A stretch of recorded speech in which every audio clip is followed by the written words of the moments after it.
Good morning, wonderful people. My name is Dana Moore. I use she, her pronouns. I am wearing dark-rimmed glasses, pink lips, and a pink dress. I would like to welcome you to this place in person and virtually. Please take a moment to say hello to our friends at home, knowing that we are thinking of you, glad you are with us in any form. This morning, as I share the welcome, I'd like to invite you to participate and join me in welcoming each other. How does that sound? That sounds good. Wonderful.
It feels so good to witness that joy of greeting.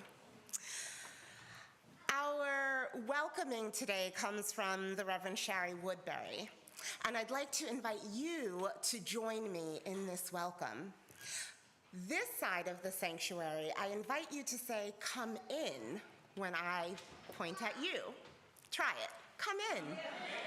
And for this side of the sanctuary, I invite you to say, "Be among us."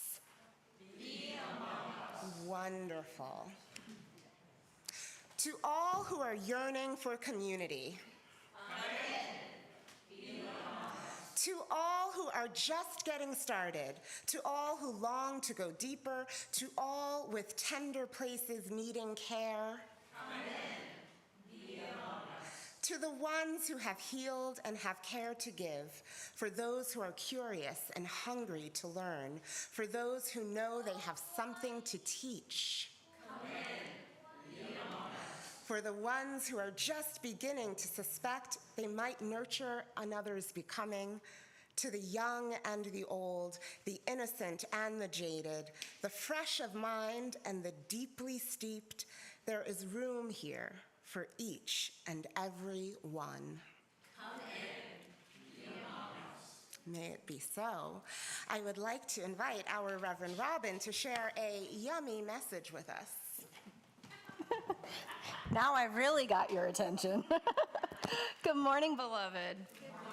I'm Reverend Robin. My pronouns are she, her. I have the honor and delight of being a part of your lead ministry team here at our Beacon. I am a short-ish white woman, and I am wearing some lovely shades of green this day in the spirit of this refulgent summer. And I have a very exciting announcement. As some of you may know, we are fast and furious in the planning for the arrival in October of our partners, our Unitarian siblings from India and from Transylvania. We're excited about this 2-week trip that they are making with us. Some of you are going to be hosts. We are going to show them the delights of New Jersey and go into New York City and share a bit about Unitarian Universalism here in the United States. And in anticipation of this trip, we are doing some fundraising, and we are making sure that it is delicious. and that is our annual pancake breakfast. And Jean's going to stand up with a poster of all the kinds of help that you can offer in support of the trip while our guests are here, and joining them and connecting and learning about Unitarianism in Transylvania and learning about Unitarianism in Northeast India. The big fundraiser that we have coming up is on September 14th. That's going to be our pancake breakfast. And it's not just pancakes, and it is very friendly. So if you need vegan options, if you need gluten-free pancakes that are also delicious, I promise they are, I've verified it every year,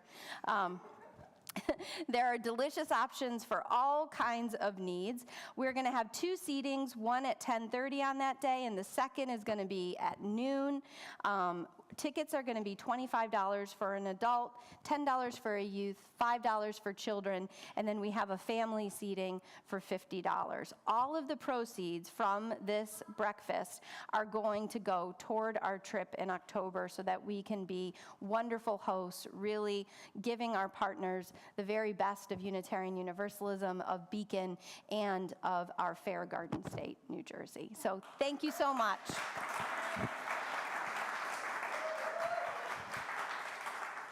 Right after today's service, you can see Jean, and we also, I believe, will have Eric here who will be selling tickets, and you can go ahead and get your ticket early for September 14th. Read what we're doing. If you'd like to join us or help us transport people or whatever, please let us know. And we're going to have a QR code next week. Thank you so much. And now I'd like to move into kindling the light of our faith. And in order to do so, I wonder if there's a volunteer today who would like to light our chalice while I say the words.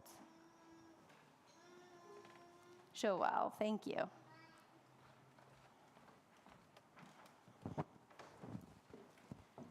Flame of our understanding, be kindled in our midst.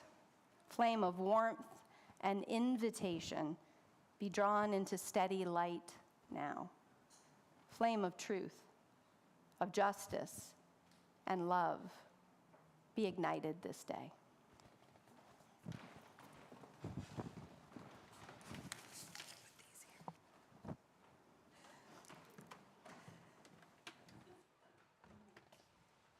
Good morning. My name is Misa Iwama. I'm the Director of Music Ministry, and I'm happy to be here with John O'Neill.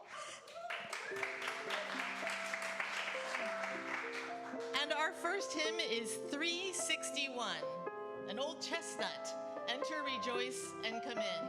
So I invite you to rise in body or spirit, even if you're watching from home, and join in singing this song.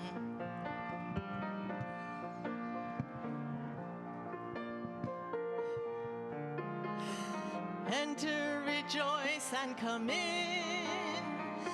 Enter, rejoice, and come in. Today will be a joyful day. Enter, rejoice, and come in. Open your ears to the song. Open your ears to the song. Today will be a joyful day. Open, rejoice, and come in. Open your hearts, everyone. Open your hearts, everyone. Today will be a joyful day.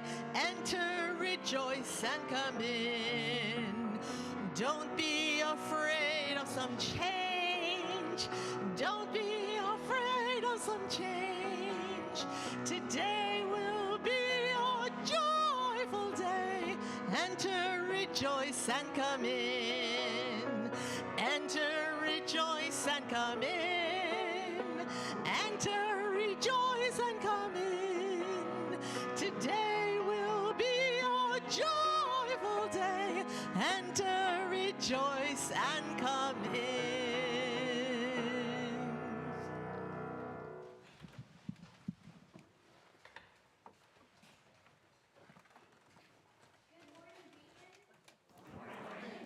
My name is Jermaine Cribe. I'm a member of your Lifespan Ministry team. I'm an African-American woman with graying locks, dyed blue and black to hide the age, wearing green again, and blue glasses. This morning, we have a special time for all ages where we're going to eavesdrop on a conversation between some of our farm friends. Let's tune in. And if any of our children or adults want to get a better view up front, you are most welcome. I know it can be hard to see in the back. Hey, Biggie, how have you been? It's been a while since we've caught up. Well, I'm good. Been kind of busy, keeping up with the farm and making new friends. You have got new friends too? I have a new bestie that I can't wait to introduce you to. It seems like we have a lot of new friends on the farm these days. I even have some buddies with me in the fields. Yeah, the pond has been busy with new friends and families moving from here and there. Well, my new friend is named Mare. At first, I didn't think much of her. She didn't speak when we asked her questions. And when she did talk, it was kind of weird. The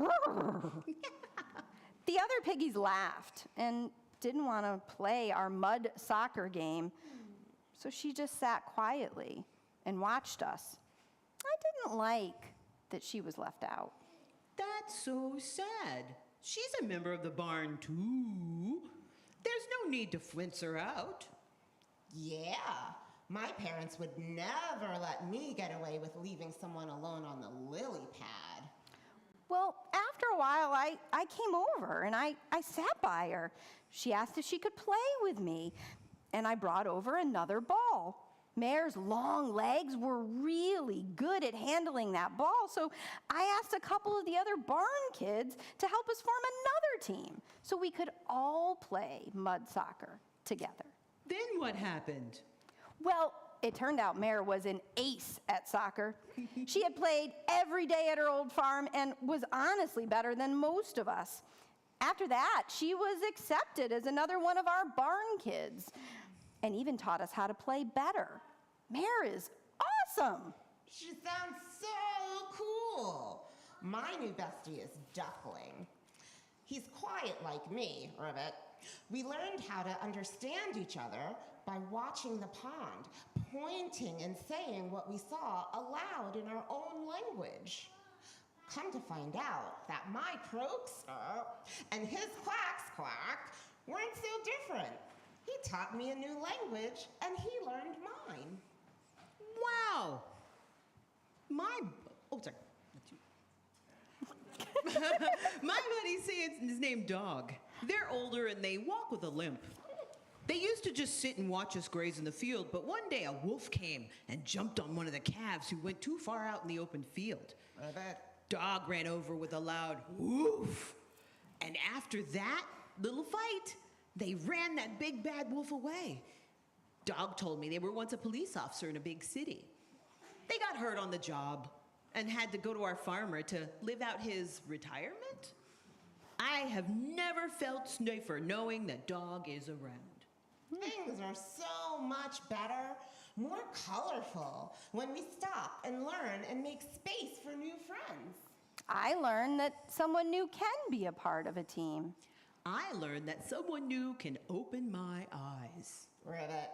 And I learned someone new can teach me to understand if I really try to listen. You can't help but gain something when you welcome new friends. I can't wait to meet Duckling and Mare soon. Dog sounds awesome. I hope he can teach me to woof, bring on the big bad wolves. Piggy, pigs can't woof. How do you know? Good point, Piggy. There are all sorts of ways to make new friends and welcome people into our community, but it often starts by just meeting each other where we are and having a gentle appreciation that our differences can be the source of our greatest strengths, our greatest learning, and friendship. Will you help me to remember to stay open and welcoming just like Piggy and her friends? Thank you all. Appreciate it.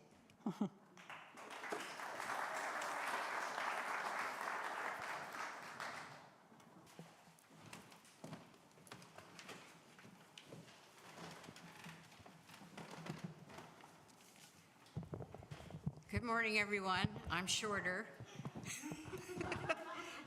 and rounder and older. My name is Anne Marie Alderman. Some of you know me really well because I've served as a minister in New Jersey and in Florida and North Carolina and Pennsylvania, but I'm retired now. I've been retired for a little over a year, and I'm also Robin's wife and mother to our too many children, I always say. So I'm here this morning in my new capacity as a chaplain for this congregation. Anyone who wears one of these, you know, is a chaplain, and you can approach any of us if you need a chaplain anytime, and we will do what is called active listening, meaning we'll help you hear yourself, and we won't get in the way of you hearing yourself. I learned a long time ago that having someone to help you hear yourself is the way to heal, to move forward, to grieve, to accept the changes that are happening. So if you need that kind of listening, please seek out a chaplain, because chaplains extend the spiritual care of this community. And one ritual of spiritual care is our community candle lighting. Together we light candles of joy, sorrow, and gratitude. This morning we light a candle of joy for beauty, laughter, each other's smiles, old friends, new friends. We also light a candle of sorrow for Deborah Terrell, who was shot and killed by New Brunswick police in her senior living center. We light a candle for her and her family, as well as for a thorough investigation into this very disturbing death. And a candle of thanksgiving for being together to share both our concerns and joys, as we always do. For this and so much more, we invite you to come forward now to light a candle here in our sanctuary or wherever you are.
It was just a beautiful playing. Thank you. We're going to sing another hymn. This is 317. It might not be as familiar to some people, so I'll just say that when we say we are not our own, we're saying that we are a creation of the earth. We are not alone. The people around us help define us. And because of those things, we're going to use justice to make the world a better place. And in the fourth verse, we say, we are the living stones that this place is made out of. So I invite you to rise in body or spirit as we sing 317. John is playing through so we hear the tune.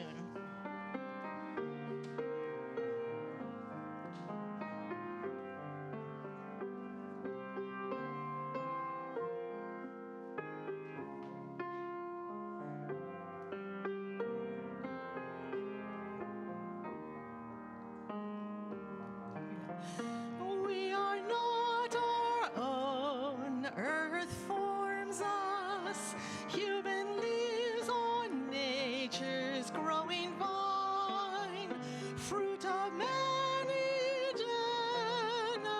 generations, seeds of life divine. We are not our own, earth names us, past and present, peoples near and far, family and friends and strangers, show us who we are. Therefore let us make thanksgiving, and with justice willing and aware, give to earth and all things living liturgies of care.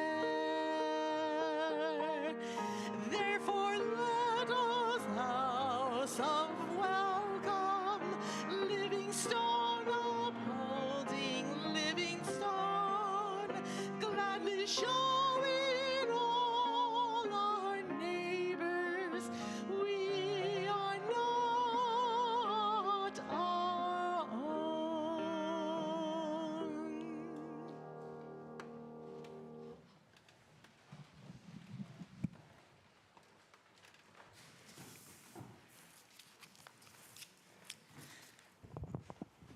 Be a leader, not a follower. Have you heard these words before? Growing up, I heard it often. Reminders like this and birds of a feather flock together, or that timeless question, if all of your friends jumped off the bridge, would you jump off the bridge too? Yeah. So when hanging out with groups of friends as a youngster, I would often find myself wondering, am I being a leader or a follower right now? Do I need to be a leader? How would I be a leader?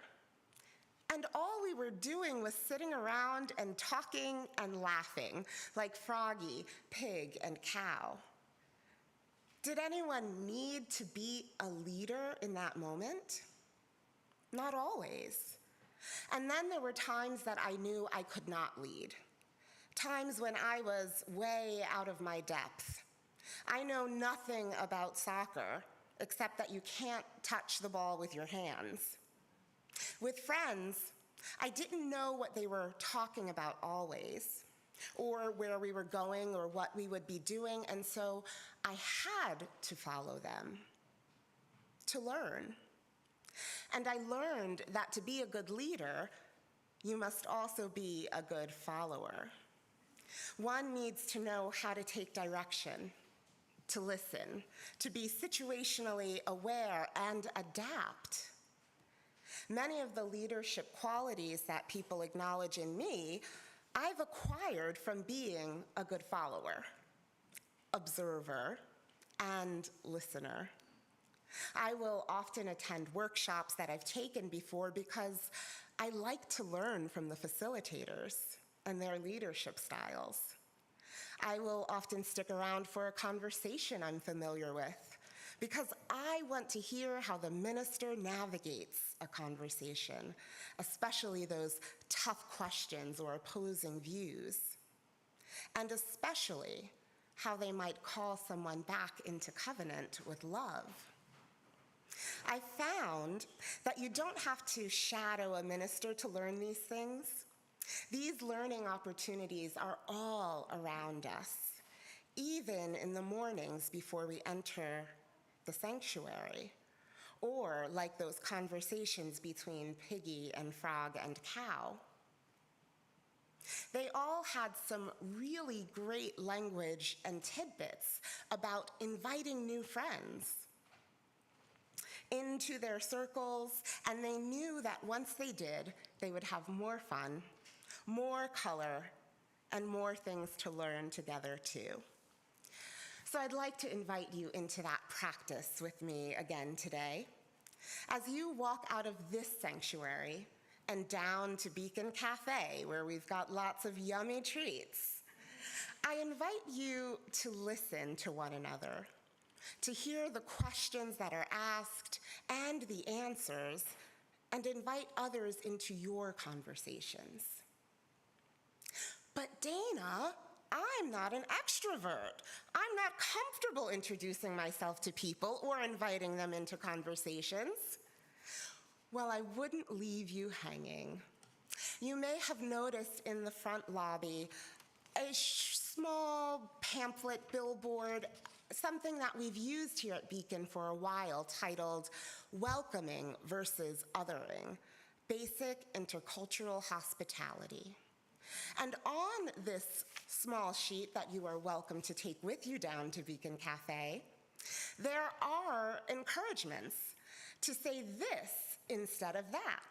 Things like, oh, hi, you must be new. Maybe instead we say, I haven't met you yet. My name is Dana. Hello. Hi. Great things like, oh, your hair is really cool. Can I touch it? Oh, we know not to do that. Maybe you might choose to say, that is a lovely necklace. Where'd you get it? So check out this little card so that you can learn. But again, lean in to those conversations. Listen to the wisdom that is around you. Follow the guidance and take direction from those well-versed in the art of welcoming, people like our ushers and volunteers. And remember that we are all on a learning curve. Read the books, do the work. Because if we truly want a diverse and welcoming, beloved, multicultural, beloved community, we must be willing to follow and hear where we are going together. Following in this way builds trust and relationship, something I see this community doing often.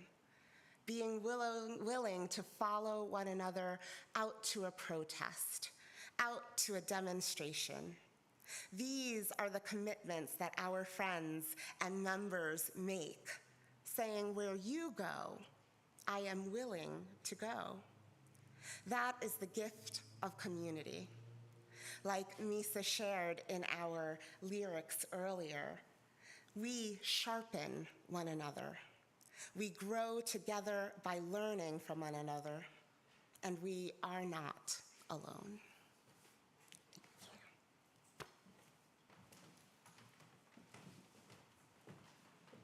Thank you so much, Dana.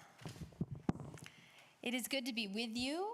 It is good to be together. And just take a moment to maybe look around the room, and I hope those who are joining us virtually have checked in and shared with us that you're joining us. You know, as I think about this ritual of taking up the offering each week, it can become a ritual that is easy to sort of lose its meaning or the breadth of understanding of the ministry that is supported through this offering. I am thinking about years ago, before I went into ministry, my first conversation with a Unitarian Universalist minister as I was thinking about ministry, and I recall saying to her today with some embarrassment, you know, I think your job is like kind of interesting, but I don't think all I want to do is stand up and talk on Sundays. I saw her a few months ago. That was awkward.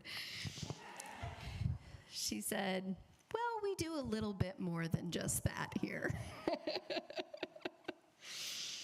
So I wanted to share with you just a few quick vignettes of what the offering today is supporting, the kind of ministry in our community that is happening well past Sundays. It includes receiving a phone call for someone within our community who is at the edge of losing housing and being able to write a check to make sure that rent for the month of July was covered. It includes your chaplains traveling to Colorado for a grief companioning training to learn how to better companion one another in this, our community, and grief. For we know that grief touches every single human life. And companioning one another in the midst of our grief is one of the most essential roles of community that we can do here as a beacon. Your ministry here that is supported through this offering includes funds to ensure that I was able to travel to the San Carlos Apache Reservation when I was called to go there, and to be with the Apache Stronghold in their fight for their sacred land, which is being threatened by a multinational copper mining company. It includes the hours in my paycheck and my support to allow me to be able to gather leaders from around the country as we move in solidarity with the Apache Stronghold. And yes, your offering includes support for emerging religious leaders like Dana Moore, who has joined our staff as congregational coordinator and is preparing to become a Unitarian Universalist minister.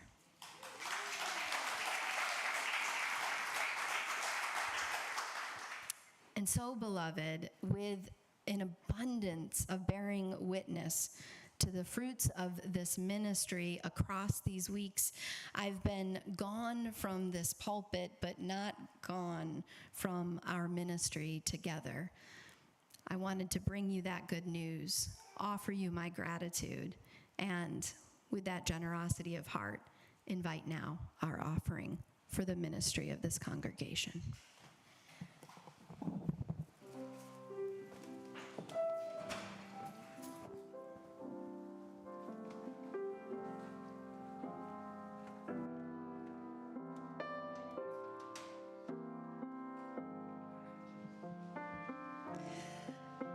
The country of Liberia was started as a place for formerly enslaved people to go. 100 years later, after its founding, Duke Ellington was commissioned to write a song to celebrate that founding. And so he wrote this song, I Like the Sunrise. And you think about looking to the east, looking to Africa, and all the hope and dreams that people had.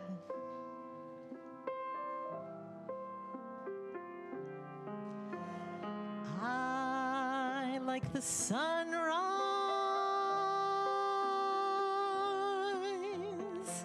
'cause it brings a new day. I like a new day. It brings new hope, they say. I like the sunrise,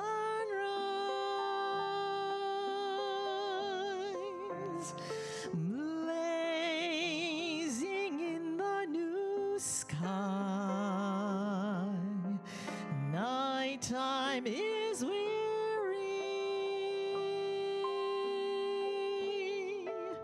Oh,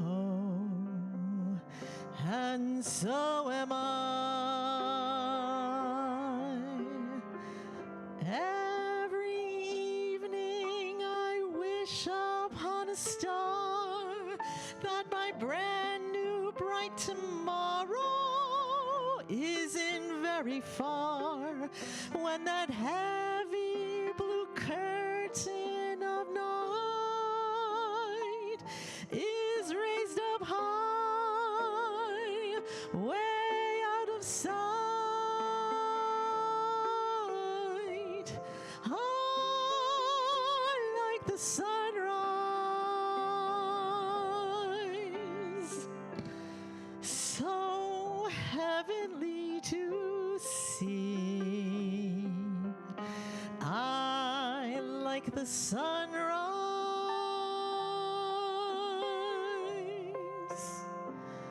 I hope it likes poor me.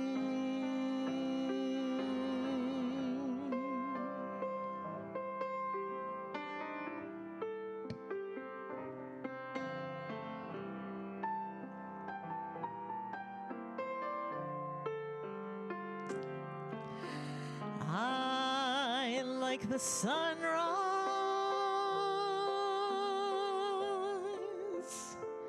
so heavenly to see. I like the sunrise.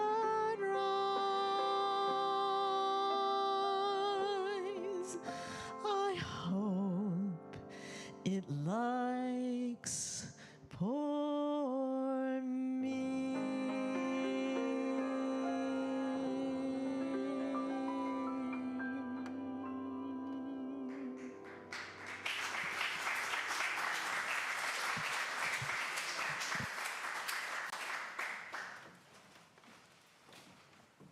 Thank you, Misa and John. How delightful to be back together with you both and receive that gift. The theologian and Dutch priest Henry Nouwen once wrote of our theme today, hospitality. Hospitality means primarily the creation of free space where the stranger can enter and become a friend instead of an enemy. Hospitality is not to change people, but to offer them space where change can take place. It is not to bring people over to our side, but to offer freedom not disturbed by dividing lines. Unitarian Universalism can be, in so many ways, a very practical faith, which to this mystic is sometimes a little curious, but that's a sermon for another day. And for a faith that is a majority of people who were not raised Unitarian Universalists, hospitality, including welcome and the embodiment of our value inclusion, is core to our experience as a community, and it's an essential practice of our faith. As a practical faith in our Unitarian Universalist communities, hospitality is often designated to a team or a committee. Here at Beacon, we have several. We have the welcome team, we have ushers, we have social hour hosts, we even have virtual ushers, we have board greeters and the connect team, amongst those designated to bring a welcome and to cultivate hospitality. And all of these teams go through trainings, some of which are provided by our denomination. And as I have thought more and more of hospitality, I have been wondering not only about the practice of it, but the theology of hospitality, the theology of our welcome. That is, among those questions I've been asking, do we think some people are already in the center, tasked with the spiritual work of welcoming others in to the center of the circle? Or is there instead perhaps an inherent belonging that we are called to remind one another of? Who are the welcomers? Who are the guests? How do we understand ourselves to each other in this often chosen faith? And more deeply, how do we understand ourselves in our relationship with this earth and all other life? Who are the welcomers? Who are the guests? This is why you should not give ministers study leave over summer. They come back with questions. Last weekend, I was called to Oak Flat, Arizona, which is, as I said, the sacred land of the San Carlos Apache and many other Native American tribes. I say called because I literally had a dream of being back in Oak Flat, a place that I have traveled many times over the nearly last decade. It's a beautiful land, and there is a different kind of energy when you go there. It's about 2 hours outside of Phoenix, and Oak Flat includes a sacred grove of oak trees. And that grove is utilized in many ceremonies for the San Carlos Apache and other Native American tribes, but most importantly for the coming of age ceremony for their young women, which is a retelling of the creation story for the Apache. And so everything in that oak grove is sacred. The shade that those trees provide, the acorns are used in ceremonial purpose. There's something special about that land. So I sat with the dream, honestly, for a little over a couple of weeks, but it kept stirring me. Do you ever have a dream like that you keep going back to? And so finally, I decided to pick up the phone and call my friend and colleague, Vanessa Nosey, who's one of the leaders of the Apache Stronghold. And I said, Vanessa, I don't really know why I'm calling you, but I had a dream about coming back to Oak Flat. And she said, well, that's funny, because just yesterday, I was talking about you to someone and talking about the prayer beads that you gave me years ago. And I was using them in a ceremony because, Robin, we're in the last few weeks of our fight to protect Oak Flat. And if we're not able to succeed with this court case, on August 19th, Resolution Copper, this mining company, will move in. Resolution Copper, who plans to take that sacred oak grove and mine the largest copper deposit in North America that is beneath it, and turn that oak grove into a 1-mile crater.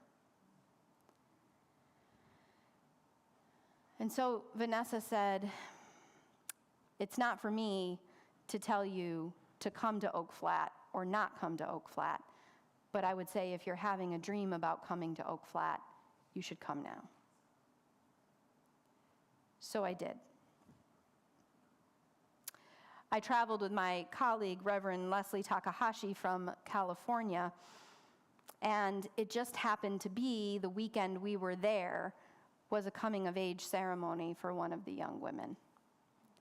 And we were invited to participate in this multi-day ritual, perhaps one of the last coming of age ceremonies on this very sacred land. It begins with a young woman surrounded by her family and designated guides, kind of like godparents, as well as another young woman who's just come through the ceremony within the last few years. This young woman is dressed completely in ceremonial attire, including buckskin, and spends the next several days dancing, 5 hours in the morning, 5 hours in the evening, in temperatures up to 110 degrees, a change of the climate crisis we are in that was not previously part of these ceremonies. From the first moment we arrived, Leslie and I were welcomed with an abundance of hospitality. Wensler Nosey, who is the founder of the Apache Stronghold, invited us to his home, where he shared with us several hours of teaching of the importance of Oak Flat, of the stories, of understanding the ceremony that we would be a part of. We were offered food and drink and anything that we needed, and then we were invited into the ceremony itself, not just as guests standing at the periphery, but linking arms and moving in the dance, in the ceremony, with this family, with this tribe. At the most tender time, when a community might close itself off to the world, right? When they feel very under attack, we were extravagantly welcomed. As we listen to the story of the coming of age ceremony, where the young woman who is going through this ritual represents what they call the painted lady, the woman who in Apache belief followed the gods from underneath the earth and led the first peoples to our land, to the above ground, to the world that we know. It struck me that hospitality in this context was not a spiritual act of virtue. It was not something that these Apache leaders were doing to make themselves a good person, to earn a check mark, right, on some tally. But instead, hospitality was an extension of the sacredness and hospitality of the earth herself and the spirit gods who had invited humans, guests, in this land, in this world. On the final day of the ceremony, just as the sun is rising, it was Sunday morning, the young woman who has been dancing for 3 days, as you can imagine, is completely exhausted. It is then that dancers come in representing the 4 directions with massive, what they call halos around them. Their faces are covered because it is believed that the ancestors can peer through their eyes to see the generations participating in this ceremony again. So those who are the living are not supposed to be able to see the faces of these dancers. They are accompanied by a clansman who is leading this final ritual and who makes a paste, a light paste, that they take and paint this young woman in from head to toe, over her ceremonial dress, over her face. She is dancing for nearly an hour in her teepee with her eyes completely covered with mud. She can't see a thing. The drums are behind her, and everyone is circled around her, and there is chanting, and there is dancing. But imagine in that heat and in that moment, not being able to open your eyes for an hour. You're completely exhausted. Reverend Leslie and I stood at the very edge, feeling like this was the most sacred of sacred moments in this 3-day-long ceremony, and we didn't feel it was respectful for us to just put ourselves toward the center. It was then that a woman came up to us and said, "Go ahead, get in the center of the circle." Almost like, what are you waiting for? And so we did, just at the moment as the young woman's godmother wipes that mud from her eyes. And in this ceremony, she opens her eyes and looks at the world as a woman now for the first time. She then takes the mud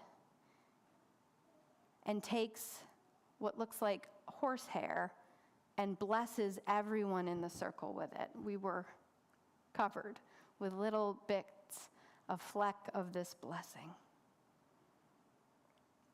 There was something so welcoming and hospitable that even under that hot sun, here in this sacred, very personal ritual, that we would be invited right in the midst of the circle to be blessed.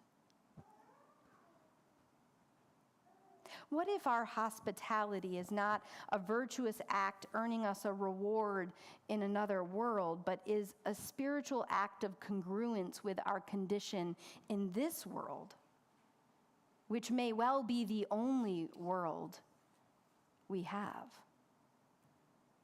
Even in a mostly chosen faith, after all, those of us who are raised, you choose it again at some point, if we're here. After all, we are not then welcoming the other on a Sunday morning or at other times in the life of our congregation. Perhaps then in this spiritual teaching, we are simply sharing the blessing of this gift, this life, as fellow guests on this earth. Of sharing the gift of being able to gather and to ask these deep and abiding questions and to cultivate here the freedom to be transformed by the very questions, by the gift of this life, to be transformed by one another. Then our welcome to a guest or a visitor is in a way a welcoming of ourselves and the parts within us that we have othered. Welcoming as a Unitarian Universalist is a coming home to your own soul and to the soul of this earth. So I guess, beloved, what I'm trying to say this morning, somewhat in circles, in the midst of the chaos of these times and the occupation of the land and the theft of the gift of life, in the impossibility of beauty and the brutality, what I'm trying to say is we pause here in worship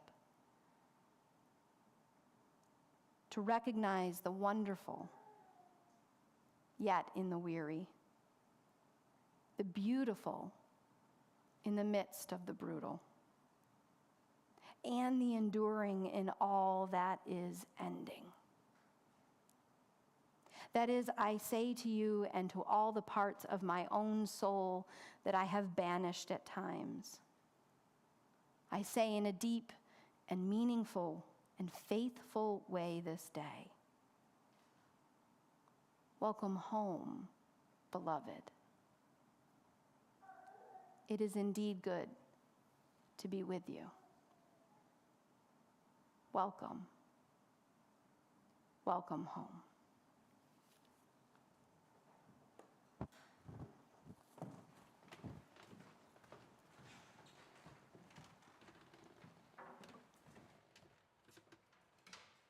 Thank you, Robin, and thank you, Dana.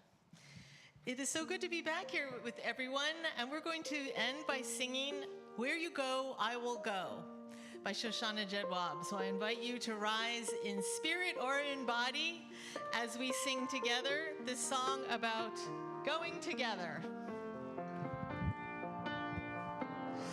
Where you go, I will go, beloved. Where you go, I will go. Where you go, I will go, beloved. Where you go, I will go. Where you go, where you go, I will go, beloved. Where you go, I will go. Where you go, I will go, beloved. Where you go, I will go. And your people are my people. Your people are mine. Your people are my people. You're divine, my divine. And your people are my people. Your people are mine. Your people are my people. You're divine, my divine. Where you go, I will go, beloved.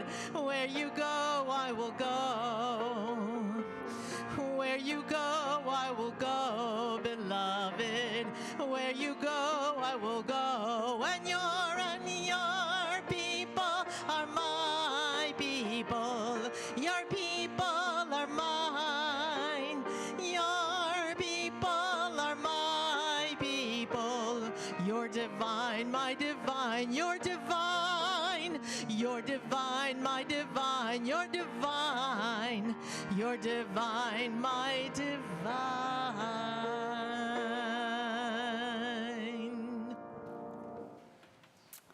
Would you take hands for our closing blessing as you're comfortable and able? And those joining us online, I invite you to extend your hands as you're able. We end with a beginning, a litany of welcome and blessing. We bid you welcome, who come with weary spirits seeking rest, Who come with troubles that are too much with you, who come hurt and afraid. We bid you welcome, who come with hope in your heart, Who come with anticipation in your step, who come proud and joyous. We bid you welcome, who are seekers of a new faith, Who come to probe and explore, who come to learn. We bid you welcome, who enter this hall as a homecoming, Who have found here room for your spirit, who find in this people a family. whoever you are, whatever you are, wherever you are on your journey. We bid you welcome. Amen. Blessed be.